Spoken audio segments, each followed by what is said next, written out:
Hello, everybody, and welcome to TableTakes. It's going to be the 4th of July weekend. I hope you're all prepared, and please don't burn down forests. That's all I'm asking. This is just one thing I'm asking. I know fireworks, awesome. Keep your fingers, Wow.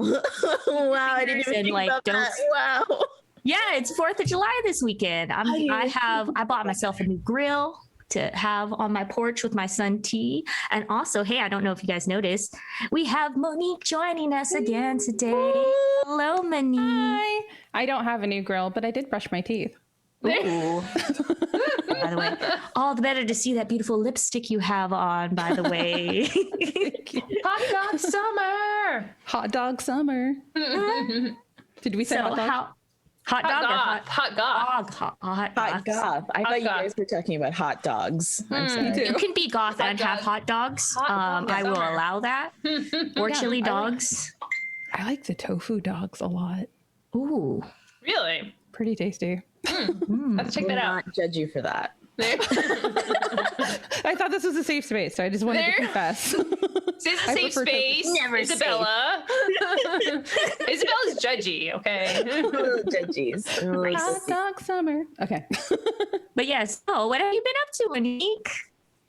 I was able to go to meet with some folks in LA, played some board games. It was a lot of fun. That was great. It's my first time seeing people in like 2 years. I saw the pictures from that. It looked so much fun. That was so cool. It made my heart happy to see everyone there. I'm like, oh, people. All my favorite people. Really, really lovely. Yeah. So that's probably been like my biggest thing. And then just been trying to get enough sleep the rest of the week recovering from that. Because gosh, I'm old. I forgot like how exhausting traveling is. Yeah. Oh my gosh. Yeah. So yeah. No. That's cool that you got to see how yeah, I bet it was like the first moment of seeing so many people. You're like, oh, weird. There was a lot of like, what do I do with my elbows moments? Just gotta hit them, like power elbow them. People move out of the way. Hi. What's up? Hello, fellow humans. Hello, fellow Emma, what have you been doing? I don't know why I said Elmo or Elma because of Elbow and Emma. What is going on today? We've completely We're fine. Goth hot dogs. What do I do with my elbows? What is happening? Yep. Sorry. I also got to hang out with people and play board games. I think it was part of the same tour. I think it was part of Benita's tour up the West Coast. I got to see people and very similar. Just for anyone watching or in of the group of lovely people, I'm hanging out with people now. I have lost 90% of my social skills. I just walk into a room and I'm like, oh my gosh, people, everyone's here. Wow. And then I sit down. I mean, I just like, what do you do? I just forget. Like, what do you do when you walk into a room of people? It's like, are we hugging? Are we not hugging? You know, you want to kind of just be cool about it, and meeting people that you don't really know that well, but you know from online, and you're really excited and you're just like smiling and shaking a little bit. And yeah, it's I like to think adorably awkward, hopefully not weird, strangely awkward. Also, speaking of 4th of July, I don't have plans yet. I need to find people with a grill and get some grilled meats because I like grilled meats, but I can't have a grill at my place. So I need to like... Are we crashing Bonsai's place? Is that the plan that we're hatching right now? I mean, you guys could if I, I can bring desserts. There. Yeah, I'm gonna eat. Come up for 4th of July. Yes. I mean, it's only like a 12-hour drive. Yeah. Like... Oh, but Isabella, what have you been doing lately this weekend? By the way, I love your glasses. Yeah, I'm hiding my poor makeup job that I just did 15 minutes ago behind my glasses. Anyway, one, got my nails done. Finally, my claws are back. Oh, that's do they clack clack? Very. Oh my gosh, that's amazing. To my nail salon technician, she's back, so the claws are gonna get longer and longer and longer as things go on.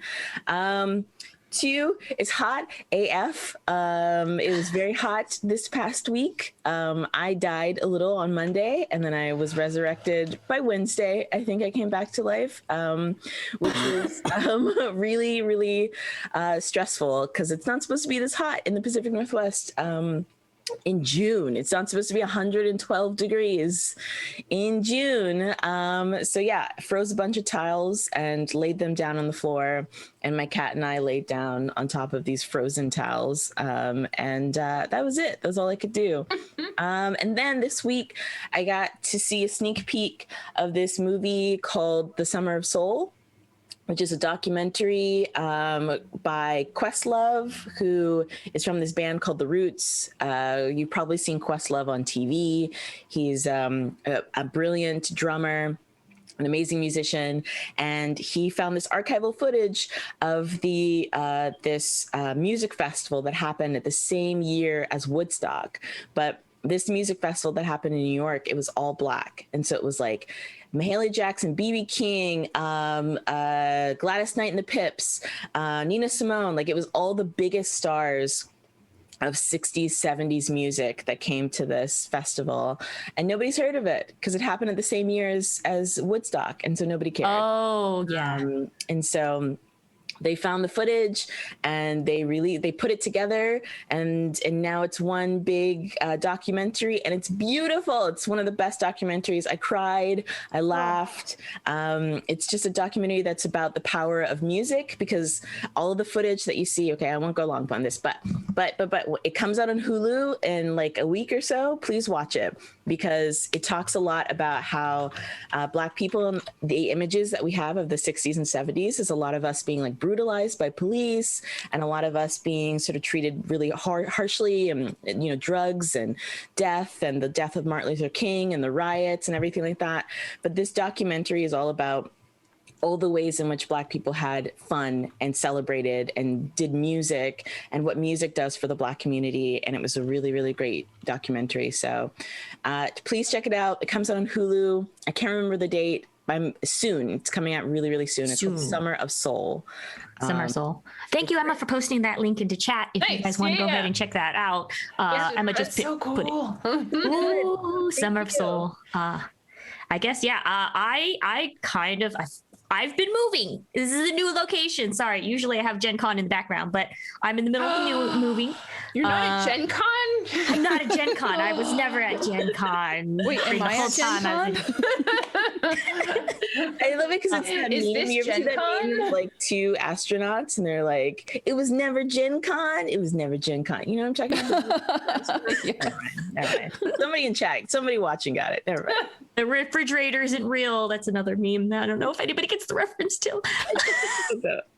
No, but yeah. So that's all the news that I have today about that. But you want to know what else? Emma, I think you got some magic in you. Tell us about the magic news. Emma, it's true. There's news, yeah. Magic the Gathering and Dungeons and Dragons together forever, like this, and then like this, and like this, and they're just all completely entwined with one another. They're just going in there, like if this was a ship, they just go from 0 to 1,000 at light speed, because they're in there. They've moved in together. They bought a dog. They're talking about the wedding. Like, it's very much together. The latest news is there's a free Dungeons and Dragons adventure celebrating the Magic the Gathering crossover. So this is an adventure meant to promote the Dungeons and Dragons Magic the Gathering set specifically. The first adventure is free to download now. It released a couple of days ago, so you can just get right in there. 14-page adventure, level 8 characters, sets them on the trail of 2 red wizards of Fae, which have infiltrated the high moors and descended into an ancient barrow. So it's cool. They've also started spoiling the cards for the Dungeons and Dragons Magic the Gathering set. So if you're interested in mechanically what they're doing and the characters, they've got everything. They've got Xanathar in there. They've got D20s. Okay, obviously they're going to work D20s into this. So one of the big mechanics for Magic the Gathering for the Dungeons and Dragons set is literally roll a D20. So they've got flavor in there. They've got little story hooks. One of the interesting things they're doing is, usually in italics, they have keyword text. So if it's something like magecraft, or if something has prowess, that's a keyword. And when you see that, you will kind of know what that does. But they've repurposed that to be like less mechanical. So it's like multiple words, like pack fight tactics or something. So they have some new ones of theirs in there as well. So you can look up the spoilers for the cards. I was looking at both of them. I'm not, I didn't see off the top of my head exactly how they're related. I think there's some characters that have some crossover in there. So I think it's really meant just to be more of a thing where people who love D&D will get to see a little bit into the world of what's happening in the crossover, and people who love Magic Gathering might be able to get a little bit more into D&D, because surprise, surprise, there definitely are people who have not crossed over between the two of those. And people are reminding other people that there's ways you can spin up a level 8 character, so you don't necessarily have to have played, you don't have to have characters that you've leveled to level 8 over many courses. Like, you can spin up new characters, hop right into these adventures, and yeah, really celebrate this crossover if that is of interest to you. Very, very cool. So links are posted in chat. If you guys haven't checked it out yet, definitely do so. Like I said, we just don't have much, or Emma said, there isn't really much information how these actually really relate, like in terms of like what the secrets are, but just check it out because it's free to download. On other news, we talked about this like months back about how there's a lot of board games being counterfeited on Amazon. Well, Asmodee and Amazon are suing game counterfeiters now. This is a big win for those in the board game industry, because a lot of times you don't really make a lot with board games unless it gets like hugely popular, and you don't want counterfeits out there selling then inferior product and then giving you a bad name. So for more information, both Amazon and Asmodee Games are jointly filing a suit against Samuel Katz for doing business as Crazy Leaf and Gig Training Inc. They claim that Katz sold counterfeit copies. The two most recent ones is Dixit expansions on Amazon. Amazon said that they received complaints about inferior products. Asmodee did their own testing, ordering the copies from Katz, and determined that they were indeed counterfeits. The cards are less vibrant, off color, and have like alignment issues. So it's just basically gross counterfeit products. So yeah, Emma, what do you all think about like they actually win for the board games, getting to be able to slap some suits on there? I was shocked because I kept reading this article being like, so what you're telling me is that Amazon did a good? Okay. I'm not used to Amazon doing a good, but it looks like they did a good thing. This guy Katz, a bad guy, bad person, villain, as I could say. He is bad guy. He's bad guy. That's bad guy behavior. And I just feel like any person who scams board game creators, like of all the people that you could be using that evil energy for, why are you scamming? I'm not even mad that you're scamming. I'm mad that you're scamming board game creators. That's the worst. They're just trying to make their profits by the end of the year. We all know that it's not a lucrative business to be in. So that, and most people, I feel like, when they're looking for something online and they see that it's on Amazon, they're like, oh, that's reputable. It's Amazon, you know? So I'll buy it through there, and I'm sure that they have it all, you know, sorted and everything like that. Money goes back to the creators. And I know that I do. I know that I'm lazy 90% of the time, and like, we'll be like, oh, it's on Amazon? Cool. Prime shipping, boom, it's over with, you know, and not look behind that. And they took advantage of people's trust in the system. So I'm glad that Amazon is doing something about that, because Amazon has had this issue before with like makeup and things like that. That's been a big thing of counterfeit makeup from Amazon, which is a serious issue because that stuff goes in your eyeballs. But you know, so this is really good. I just want to find this cats person and ask them a few questions. Why? Who hurt you? And are you okay with me hurting you in 5 seconds? That's I love that, Isabella. Exactly. That's not a threat. It's my journalistic integrity. Everything you just said there, it's just like, it's not a lucrative business, and it's tough because, especially with fancier versions of games and add-ons and things, it does start to, in some ways, become board games, especially hobbyist games, in a lot of cases are luxury products. And it's tough within the industry because we want to make games that are accessible to lots of people. We want as many people as possible to play games, but also there's fancy stuff. There's materials in here. And I do want to emphasize the thing, because I know people always want to get a deal on a board game. Some people have very tight budgets when it comes to board games, and like, that's absolutely something that we as people in the industry should take into account. But on the other hand, like, the margins are just so small when people see these things like, oh, well, that game is pretty expensive. It's not like a video game or something where you can say like, oh, well, there's a lot of expenses behind the scene that go into video games as well. But for each individual copy, it doesn't get cheaper over time. The more copies you sell, each copy costs a certain amount. And with shipping costs skyrocketing, just for individual games, like all along the channel, all costs are increasing. Materials costs, paper costs. We talked about this like last year. Everything is getting more expensive. Wood apparently is getting really expensive. Yeah. And so board games cost a lot to make. So when you see the price of it and you think like, wow, that is a little expensive. A lot of it is the margins, you know, a lot of it is, it costs a lot to make these things. So when someone's counterfeiting and making lower quality, so someone gets in like, wow, Dixit is really crappily made. You know, it's like, it's not even Dixit, you know, you got a crappy copy of that. And again, like, none of it goes back to publishers. None of it goes back to the designers, the creatives behind it. So yeah, Double Things, it's good that they are cracking down on this a lot, especially for people's trust and making sure that people get the product that they wanted, the real thing. And then also just making sure that the creatives behind all these games are compensated for their work. Yeah, totally. Yeah.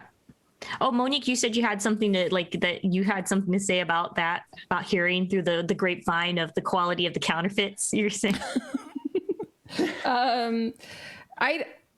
I that's a grapevine, but I really want to see this. I really want to see like a show where, like a buddy cop detective show where it has like the Amazon counterfeit detective, but then they send over like someone from Asmodee that's like the plucky assistant that's like consultant. Be like, I would love to see that show. I don't talk about it.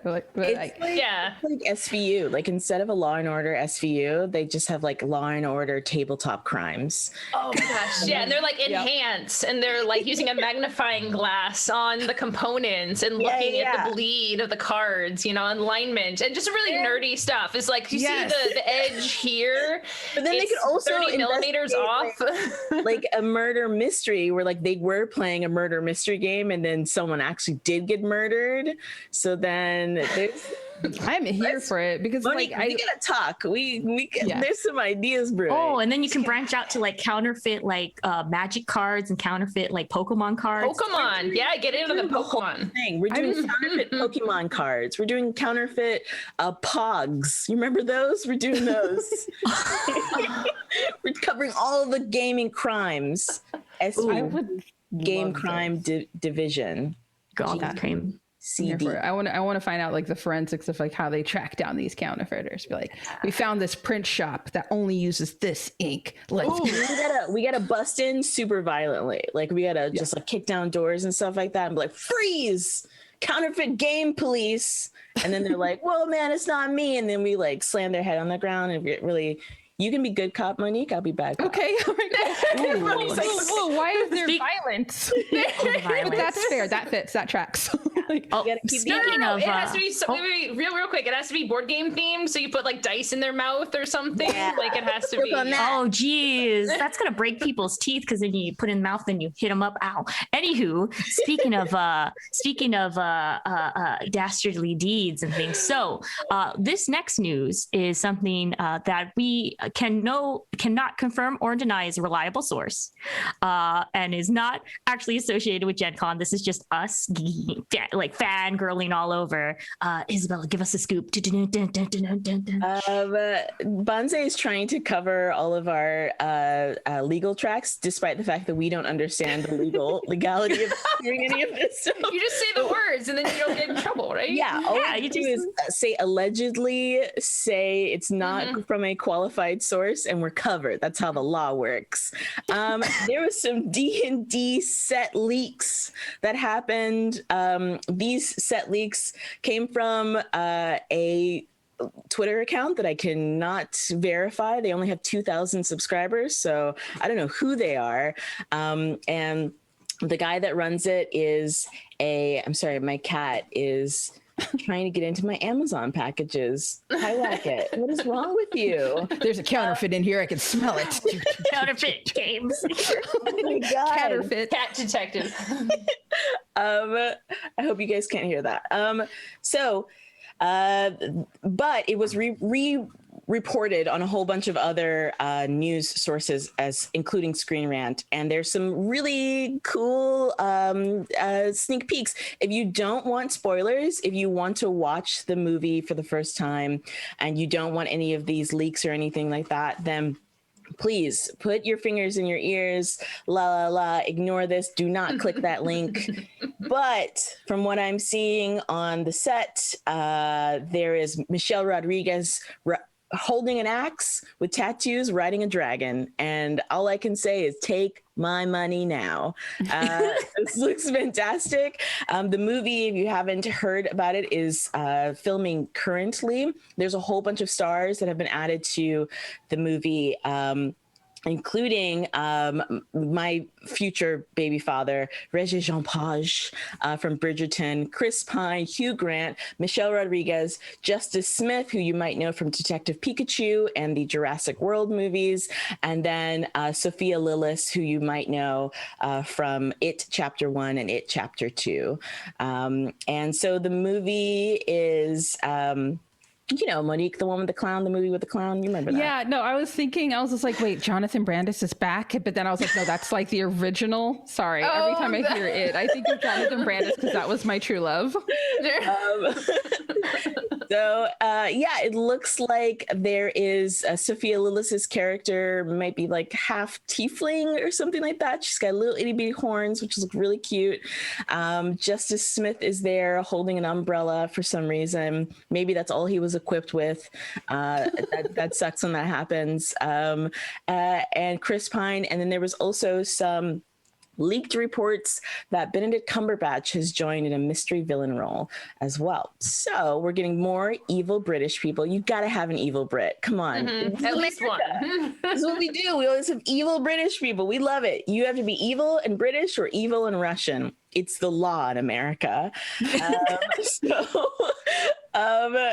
It looks like the movie is coming together. Michelle Rodriguez looks so cool. She looks really, really awesome. There's no news yet on what the plot line is. We don't know nothing about this movie. We don't know what the characters are. We don't know what the plot line is. All I know is that Michelle Rodriguez is holding a battle axe on top of a dragon.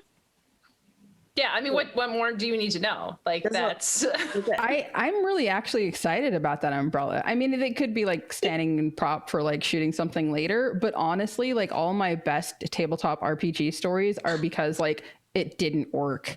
And I was just like, I get my sword. It's like, oh, well, they can't be stabbed with a sword. I'm like, give me your umbrella. I just imagine it's going to be like one of those moments, and I'm here for it. Nice. Ooh, Yeah. I Also, like it. Michelle Rodriguez with the tie-dye face shield riding a scooter. I think that plays into it. That might have not been part of the movie, Emma. It's gonna be part of the movie. It's gonna be The only one of these photos that Emma has focused on is the face mask riding that I scooter. just want to know where they got it. This is it's super very cool. I will D&D to wear ride a that. scooter and have a tie-dye face mask. I don't know if you know. I mean, I'm here Smaug. for that too. Smaug, the dragon Smaug. Smaug makes an appearance. Yeah, so- Smaug, Oh, yes. Because Smaug. Benedict Cumberbatch just turns into Smaug for appearances. He wasn't even. Stay tuned for future episodes of TableTakes where we go further and further down the rabbit hole of this D&D movie and make an entire mythos. We're gonna have like the next time you see us when we're talking about it, we're gonna have like aluminum hats and be like, all right, this is our D&D movie. We're gonna have to bring Great. in the Gen Con lawyers next time. Yeah, Public Gen Con shipping. We got lawyer. to get to the shipping at some point. There's a All lot the of to good unpack stuff. here. Yes, Well, yes. On good news and exciting news, let's talk about how all the young people nowadays are getting so smart and achieving things. Monique, tell us about it. Heck yeah. So I'm actually pretty cool. I think this is pretty cool. They have the youngest ever Grand Chess Master, breaking a 19-year-old record, is a 12-year-old from the States who was actually broke a record in 2019 for being the youngest chess master in the US. But now they're the youngest Grand Chess Master like in the world because they beat someone they beat Magnus Carlsen, I guess. And yeah, so just another chess person. But I think it's dope. It's like this 12-year-old kid just is basically the best chess person ever. But No, I think it's great. It's really cool. Like, I think people just like we were talking about earlier about how like AI is definitely know how to fight in chess match, but like honestly, you really need to have a very strong head because a lot of people would just as soon as you make your first move decide whether or not you win or lose just based off of your first move, and that's like a huge achievement. I think they were the youngest based off of they're a couple months younger than the last one. Yeah. It's like they are 12 years, 4 months, and 25 days. And the previous record holder was 12 years, 7 months. Oh, Oh, I see. I just those imagine months like, make a difference. I imagine that They're the youngest. They got to know who is the technical youngest, So they got to go down to like the second, which is, I think that's cool. These kids and, they got to get off the TikToks and the Get to work. and play some real games he's playing Grandpa's Day. I think it's great. Yeah, I just feel I gotta watch Searching for Bobby Fischer or something because in my understanding, which is not, no one listened to this because it's not true, but the chess is solved. Like there's no, well, because it was like, yeah, they do a twirl and then bounce it off the wall and it like lands in the right place. They haven't But solved chess. You cannot solve chess. I don't know. Okay, this is what I want. I want to watch the game, like a high level game of this like kid playing and everyone's like, like a collective gasp at some, because everyone knows exactly what the right moves are at every point, right? If you're really good at chess, I don't know. Emma, Right? Did you not watch Queen's Gambit? I Gambit? did not. Yeah, No, I should watch that. It'll probably help me understand. There you go. apparently green pills make you see chess better. That is I only watched also like the first 3 episodes. not our professional advice. We do not advise you to get high and play chess. No, not We're at not all. doing that. But if you want to. But Gambit helped me understand actually how to play it because it was pretty. Watch that. And Okay. then yeah. I just know I was a child. I went to chess tournaments. It was very stressful. There's not a lot of women there, so it was scary playing against people. But there's like a huge room, just an entire like cathedral full. My memory might be faulty, but I swear I was like in a cathedral with like stone pillars, and we were like there was like 200 chess boards, and everyone was playing chess there. It's all very cinematic the way that they play chess at these tournaments.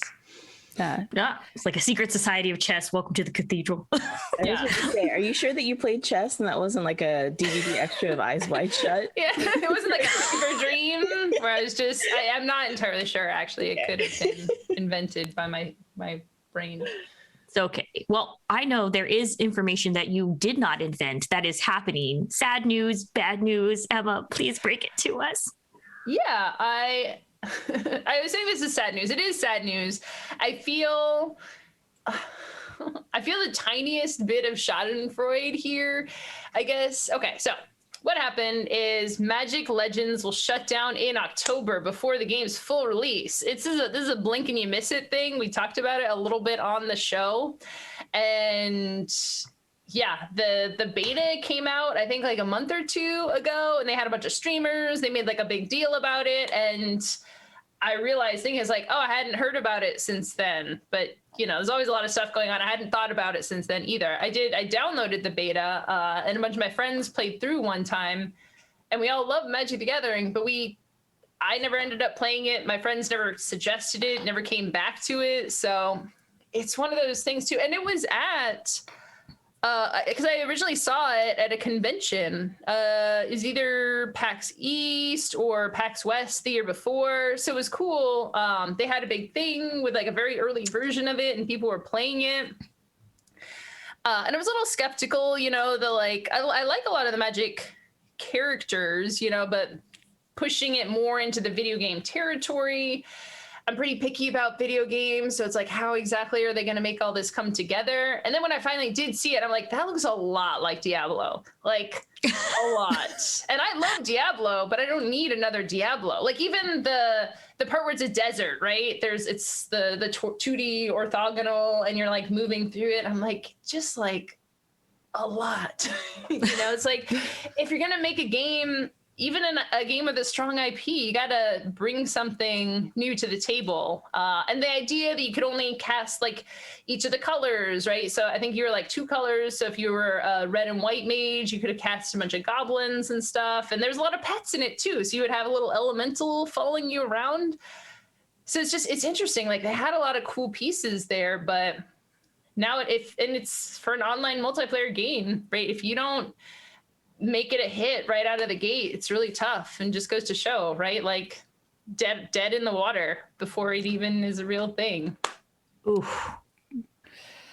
I mean, oh, sorry, go ahead, Monique. I was gonna say, when you say it's a lot like Diablo, did they also have the Happy Golden Sunshine Rainbow murder cows? Oh.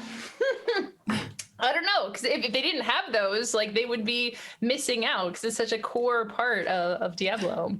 Cool. That's the only thing I remember from Diablo. The cow level. Yeah, special level with the rainbows and stuff, right? There's like, I mean, Diablo has the thing, especially like the new in Diablo 3, there's you're going through this loop of it, and it's pretty generic, but they leaned into that and they added like a dark humor to it.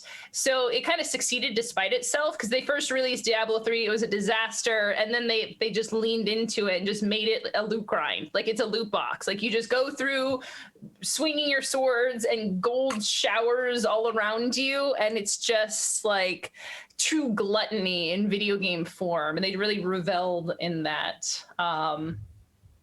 So yeah, so it's hard just to like have that aesthetic without kind of the same humor behind it, I think. Yeah. No. I mean, it's sad that it basically took off and then crashed like on the land or on the takeoff strip. Yeah, but, and I wonder too, like, is it this year, because some of it is conventions and things, you know, where people kind of hear about, they did streams and try to garner some attention that way, but it was like, I mean, I think still a lot of people didn't end up hearing about it. So yeah. Well, maybe they'll wait a couple of years and try to revitalize it. I mean, it's still up. We'll have to see. Everything is up in the air about that. But more things that are just being tossed here and hither, there. We're going to go ahead and retouch on a topic that we were talking about last week about TSR Games. And Isabella, can you give us more information? Because I feel like people need more context of what was actually going on. All right, you guys. All right, let me get my hair ready for this. All right, so we talked about TSR Games last week, which was a really spicy hot topic to talk about, and we're going to talk about it again because I ain't afraid of no nerds. So we got some hate, is what we're saying, for talking about this, and we cannot be silenced. So yeah, that's another thing. Like, there was a flurry of really negative comments that we had gotten. We gotten downvoted for our videos and stuff like that, and I speak for myself when I say that, like, you cannot bully us into doing anything. Like, we're speaking from our own opinion. These are our opinions. We do not represent Gen Con, and we do not speak for Gen Con. We're speaking for ourselves. Okay. And if you're going to harass people that you do not know over their differing opinions about not being bigoted, you really need to look hard in that mirror. You need to look at that mirror. You need to have a real long talk with yourself. Okay. Also, it doesn't hurt our feelings because we don't know you. Woo! yes. What you think about me is your business. Yes, I love it. So, for context, TSR, which was founded originally by Gary Gygax. Gary Gygax, you know him because he was one of the creators of D&D. Okay, so Gary Gygax has kind of been credited as being the kind of godfather of the TTRPG world. The issue is that Gary Gygax also is a super problematic person. He passed away. He's a super guy. What did I say? Gygax. Why do I keep calling him? I don't know. What's wrong with me? Gygax, he is a super problematic person and has said super problematic things. He has two sons that are involved in the gaming world, Luke and Ernie. Luke and Ernie, I believe, I have this right, are both by different women, which has also been they're his children by different women, which has also been a thing because of the fact that he's also been sued by his different wives. It's a whole thing. Look it up. It's incredible, the drama that's surrounding this family, and there's even more drama surrounding this family. So there are 3 TSR companies. The original TSR company, which was founded by Gygax, which was sold to WotC. From there, in 2011, the license and trademark had lapsed, and then another person named Jason Elliott took over that license for TSR, made a second company called TSR Games, where he released it was a reboot of an original TSR game called Top Secret. He re-released that under the second iteration of TSR. That trademark also lapsed, and Ernie came in, and Ernie took back the trademark sometime in 2020, sometime last year. Monique, what are you? Oh, okay. Oh no, Monique. Okay. So sometime in 2020, that trademark lapsed the second company, and Ernie, the son, took over TSR. So there's 3 different iterations of this. Elliot, who took on the second generation of TSR, has now distanced himself away from Ernie, saying that they are not going to pursue any more licensing. Ernie has accused Elliot of all kinds of different malarkeys and shenanigans, and that is. We have no way of validating if those things actually happened. Ernie is accusing him of that. Elliot is saying, I am not associated with him. I'm not associated at all with this new TSR. Luke, the brother who also worked with Elliot for the second iteration, has also distanced himself from his brother's new venture. Luke and Ernie have had history in the past. there's a lot of drama surrounding this family, and they have not seen eye to eye on a lot of issues. And one of the newest things that they have not seen eye to eye on is Ernie's somewhat right-leaning take on gaming, and that he wants to create a new safe space for people who really are not woke and who don't want to be woke like Watsy over there, or believe in such things as gender identity, which that means nothing but whatever. So Ernie is doing his new company. The new TSR has been Watsy has distanced themselves, Luke has distanced himself, Elliot has distanced himself. This new TSR has nothing to do with the other versions. This is a new company started by the son, Ernie. He's calling himself Gary Gygax. Gygax, what is wrong with me? So yeah, there's a lot of things. And I wanted to read the tweet quote by I like it. Words are hard. New word. Elliot attempted to clarify matters by tweeting, "We are a different company than the old one using the old TSR logos. Let me say unequivocally, Black Lives Matter. Trans rights are human rights. Science is real. Kindness is everything." Which I think was a perfect way of saying we are not with them, and also this is real. So have fun over there. Drama, so much drama with the Gygaxes. It never ends. The man is dead, and we're still dealing with his drama. So yeah. This will be like the new Tiger King episodes. They're coming in. They need a reality show. There's a TSR reality show.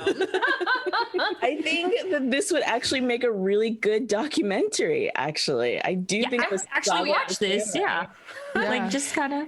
Can we just stop for a moment where Watsy was too woke for them? Let's just, for the people in the back, are you hearing that? That is laughable. Okay.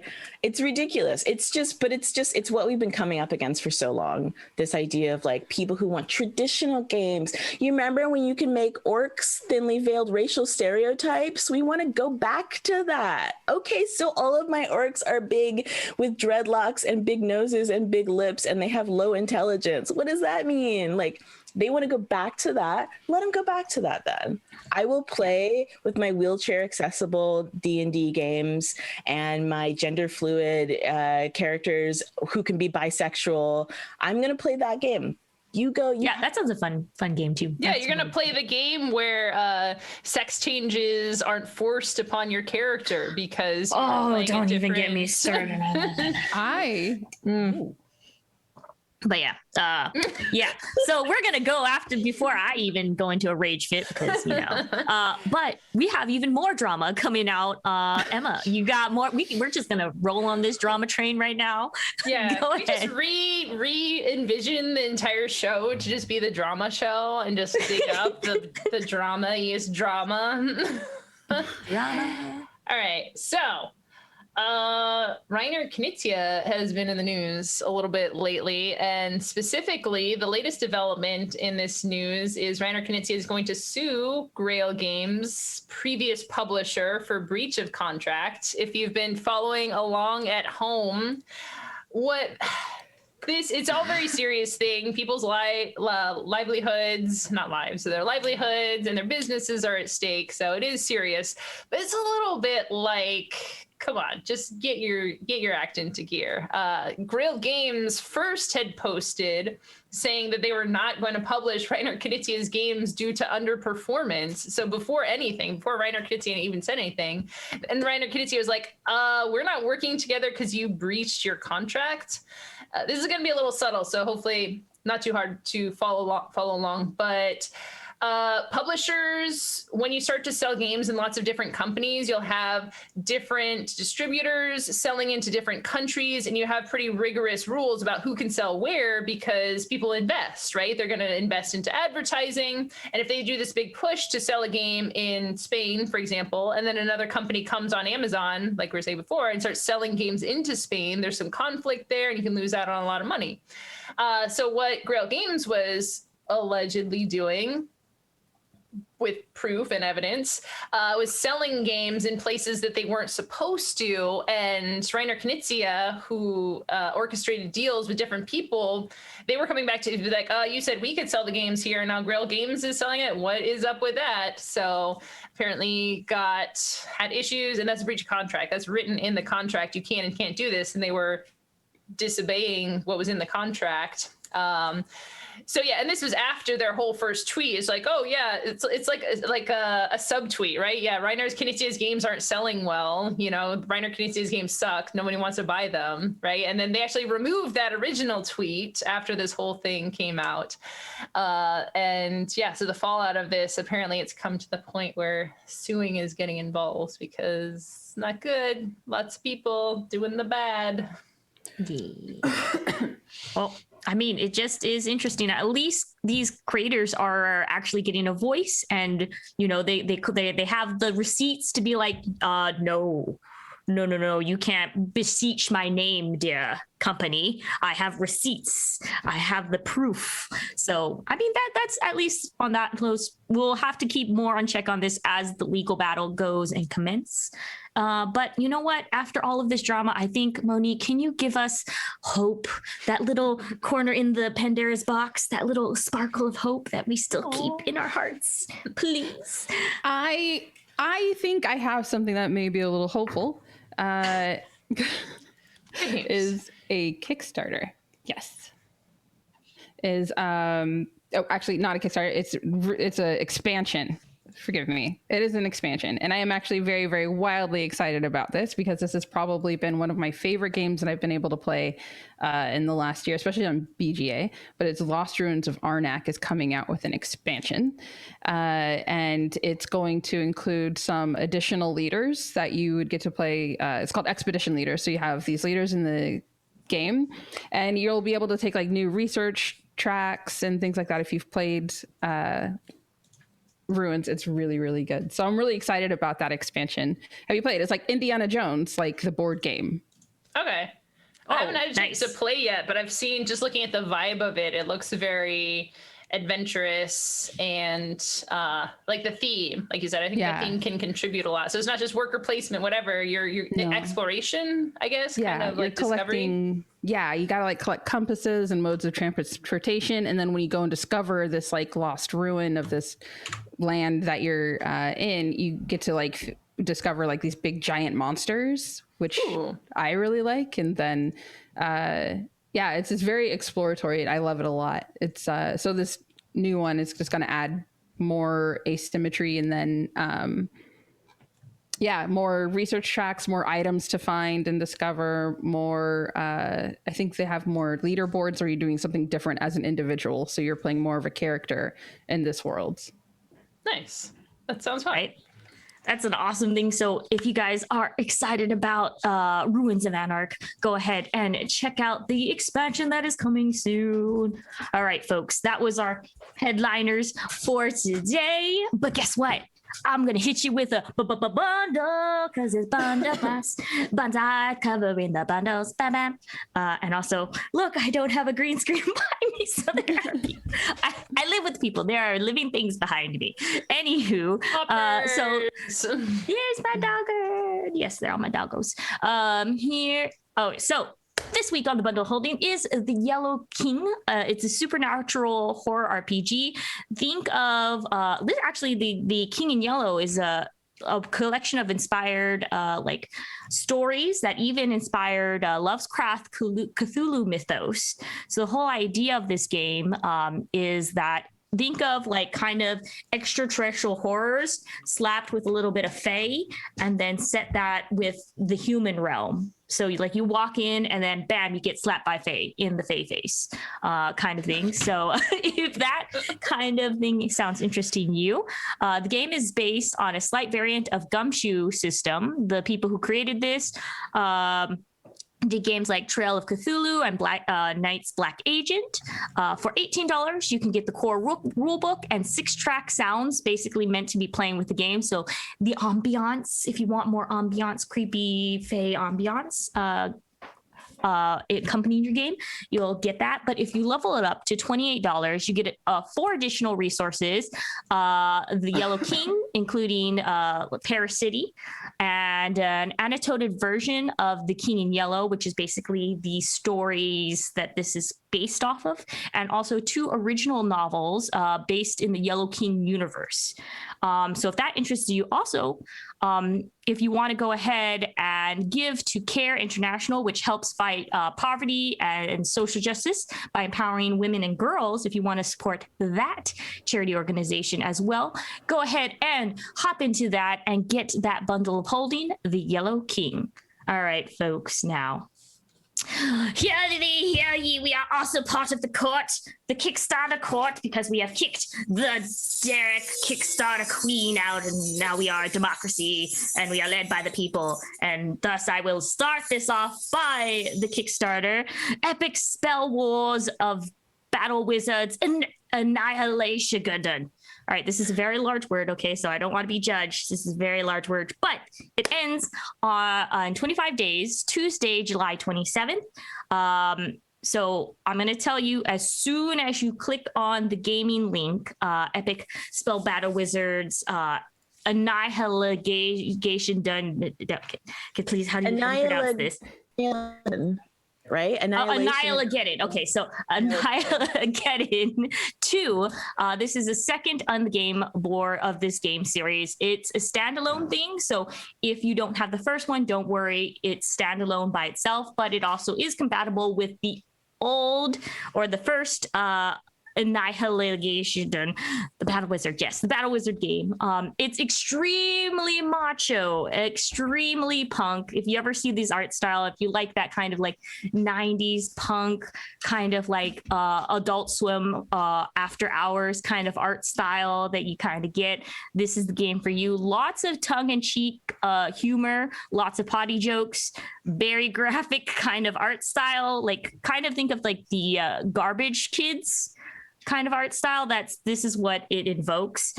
It's a the Garbage Pile Kids. Yeah, Garbage Pile Kids. A 2 to 5 player deck builder where you basically take wimpy wizards and then build them up to be awesome, macho, extreme. All the ladies love them. All the guys want to beat them. Very macho man kind of game. It's got a lot of humor, it's got a lot of like character to it, and if that kind of speaks to you, also with a lot of potty jokes, this is the game for you. Epic Spell Wizards in 25 days. Emma. All right. Up next, on the opposite end of the spectrum, we have Alien Pet Shop. 12 days left, ending Wednesday, July 14th. It's really cute. It's really adorable. Check it out. All the pets are like, there's one that's just a puff, and it's called Smole, S-M-O-L, because it's so small. And you're collecting these pets for your pet shop. They're cute and mildly dangerous, which I think is super fun. Honestly, I might have to end up getting this. I say that. I've been trying to cut back a little bit, but some of the games recently have just pulled at my heartstrings. Just the combination of cute gameplay with like a little bit of spice to it is very much up my alley. So there's dice rolling in this, engine building, worker placement. You're collecting the pets. They are very cute. And then you roll the dice and you assign the workers, which are also cute. They get traits, and it looks from the animations that it was actually like little eyes, and you would like put that on the cards so that now they have lots of eyes on them. And you're going to try and breed them and sell the babies for your pet shop. They're also hazardous, so if you don't manage the hazards that these pets have, your store might catch on fire or they might eat your assistant. So cuteness and then a little bit of danger as well, and it's adorable. And you should check it out. It has 12 days left. Ending in 3 days is another adorable Kickstarter called Traveler's Guide to the Sodden Wheel. This is ending Monday, July 5th. So you only have a little bit of time left to check this out. It's a 5e tabletop supplemental of swamp-themed flora, fauna, food, and potion recipes. I'd love anything that's really digging into the food and the creatures and just environment for role-playing games. So it's got pictures of the food, like a recipe book. The marshmallow bread is like marshy, it's green. It's got amber slime. It's got a little hop cat. So the creatures in this are just super cool to look at and check out. Swamps have hazards, adorable hazards. Again, there's things that can trip you up and maybe eat and murder you, but they are super cute. So I like the cute and also the swamp theme too. There's just a lot of really creative things, and it's a little outside the realm of maybe the traditional forest setting for a lot of fantasy stuff. So if that sounds cool, at least check out the link for just to see like the pictures, maybe get some inspirations for your role-playing game campaign that's ending on Monday. So only got a few days to check that out. Cute murder. Yeah. Cute murder. That I have no. Yeah, no, yeah, Okay, cool. So, so I have the Oracle. I'll talk about this really quick. So it's the Oracle Story Generator, and they're tarot-sized cards, and it's a storytelling game where you have 5 separate theme decks that are available. This Kickstarter is live for another 5 days, and it's from Nord Games. So in each deck, there are 60 cards, and they each have something to do with the story. So you would play from the actor's deck is the main character. You have some options for like how you want your story to go and where you want to go with that. Then the actions are what the character will do from the action deck. The subjects are like who or what will be impacted by those actions. Then you have another deck of intents, which is like how to accomplish your action. And then developments are just like more flavor, intrigue, and other story elements that come up in there. So that looks really, really good. Like I used to take Dixit cards, and we would play like a cooperative storytelling building game where it's just like door number 1, 2, or 3. And then like, depending on what the party chose, each person would have to flip over the deck. So I think it's going to be like very similar to this. And I'm really excited about that. Oh, very, very nice. But yes, those were our Kickstarters, folks. And oh, that happens to be it for Gen Con. But wait. I know what you all are really waiting for. Right after this, we are going to be interviewing the ever-present Derek, who is always watching us, and Dominic as well. They're going to be talking about Gen Con events, team walkthroughs. So if you guys have any questions, get them, like type them up now and all that kind of stuff. So we're just going to take a quick 5-minute break. Also, I wanted to say before we leave off, I hope everyone has a great 4th of July. Be safe. Remember, be safe. Don't start any forest fires, please. Please. Like, the world is burning right now. Please don't start any forest fires. That's all I'm asking. No gender reveal parties as well. None of those. Stop that. No. Don't do that. Mind your candles. Yes. Mind your candles, mind your fireworks. Monique And here also- with a PSA. Fire bad. Fire bad. But yeah, just everyone have a safe 4th of July, and also get ready with all of your Gen Con questions. All right, folks. Thank you again, Monique and Isabella and Emma, for joining us. We're going to go ahead, 5-minute break, and we'll see you really quick. Stick around. Bye.